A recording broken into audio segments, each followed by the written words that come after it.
great googly moogly. My name is Sean Carrier. Thank you for tuning in to Bet Edge. Our NCAA March Madness Road to the Final Four continues with our Sweet 16 preview. We're here to break down the East region, so let's dive right in. Only 4 teams alive in the East region. So let's start with the first game. The Florida Gators taking on the Wisconsin Badgers. We've got a great game here.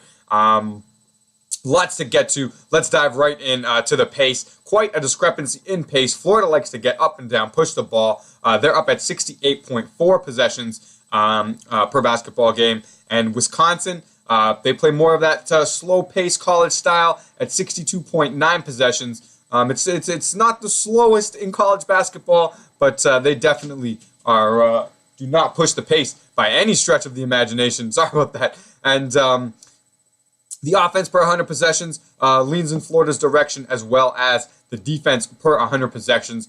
We projected this game out 68-67 for the Florida Gators. Would have them falling short of the point spread cover, currently sitting at 2. Sorry, we got it blocked out there. But would have them surviving and advancing through to the next round.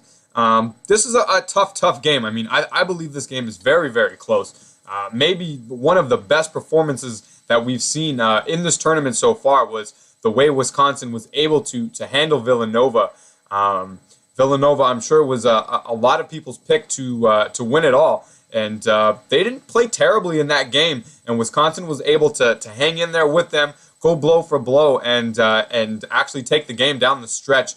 They did not look out of place. They did not look like an underdog in that game. They looked like they belonged with one of the best teams in college basketball. These players here we have listed on the side are your projected NBA players. We don't see anybody listed for Wisconsin, but they definitely have some dangerous players in Bronson Koenig and Nigel Hayes. As you saw from that game, you can't give Bronson daylight at all. He got into foul trouble, and his minutes were limited, but when he was on the floor, he was a difference maker. He really puts pressure on the defense from the outside and being able to put the ball on the floor. And the same can be said for Nigel Hayes. I mean, he was a monster in that game with the game-winning layup at the end. This team plays hard. They're well coached. They're a big-name school. They've got the pedigree. They've got the coach. But you can say the same things for Florida, and the math also kind of leans in their favor here ever so slightly. I would stay away from this game unless there's a side you really like in this game. I don't know. This is going to come down to whoever is shooting the ball better on that given day. So I don't know. I guess Florida would be the most likely team to do that here with the better offense, but I don't like that bet. I wouldn't feel safe. I haven't come to any conclusion in this game yet. Maybe pull the trigger on the total going. Just the way all these games are being called. Teams are in the bonus very, very early. Lots of free throws being had. So if you had to pull the trigger on this game, maybe pull the trigger on the over. But I'd probably be staying away, especially when we've got such a great game here in the latter form of the East region. South Carolina taking on Baylor. There's some bets here that I like. The pace, very much the same as the first game. A little discrepancy. Baylor likes to slow it down. South Carolina likes to push it a little bit. I had an under bet in South Carolina's first game, and the pace in that game, I knew that bet was on fire. 3 minutes in, this team goes. This is probably the best version of South Carolina that we've seen thus far. So I would say that their numbers would tend to be a little bit better than what you see here. And this Baylor team, also a very, very strong team. You can't take anything away from what they've done in the tournament. Jonathan Motley here, expected to go to the NBA. He's got to be on your short list of tournament MVPs so far. I mean, he has been an absolute monster. But I just kind of like the way South Carolina has looked to me a little bit more.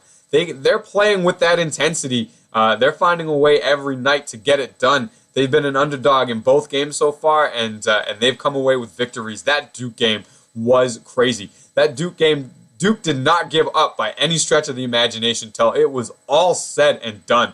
And South Carolina stayed right there with them punch for punch. They never got rattled. Duke hit a bunch of big threes at the end against any normal Cinderella. I think they would have come back in that game. I mean, Duke had the poise, they made the shots, but South Carolina just never gave them that little bit of daylight to take advantage of. And I really like their chances here against Baylor, especially when I'm getting 3.5 points. And the way this line is moving, I would not be shocked to see it get up to 4. And if it gets to 4, I would fully recommend a play on South Carolina plus the 4 points. We've got them losing by 3 here, but as we said, these numbers are an indicative average of these teams. And I think this South Carolina team is playing their best basketball of the year right now. And this Baylor team, they've been strong all year, and they're no different right now. But I think that Baylor's numbers would fall in line more with their averages than this South Carolina teams would. So just on that fact alone, I would pull the trigger on a South Carolina plus 4 bet. Even the plus 3.5, I think I like it enough. They've got 2 players here expected to graduate to the NBA next year in PGA Dozier and Darius Thornwell. I mean, how great of a tournament is he having? Just a stud of a basketball player. Very, very much excited to watch him in the NBA in years to come. Can't wait to find out where he lands. But so that's going to be it for the East region. If we had to pull a trigger on a bet one way or another, we would take South Carolina and probably also the over in that game.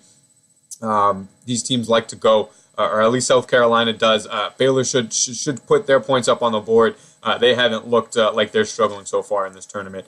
South Carolina having absolutely no problems putting the ball in the basket. So our favorite bet in this region, South Carolina plus the 3.5. Also maybe want to look at the pulling the trigger in the over in that game. But that's it for the East region. We've got South Carolina probably advancing to take on Florida. I don't know. This is a tough region to call. Going to be some great games nonetheless. I hope you enjoy them. I hope this video helps your bets just get a little bit sharper. As always, guys, thank you for tuning in. Good night and good luck.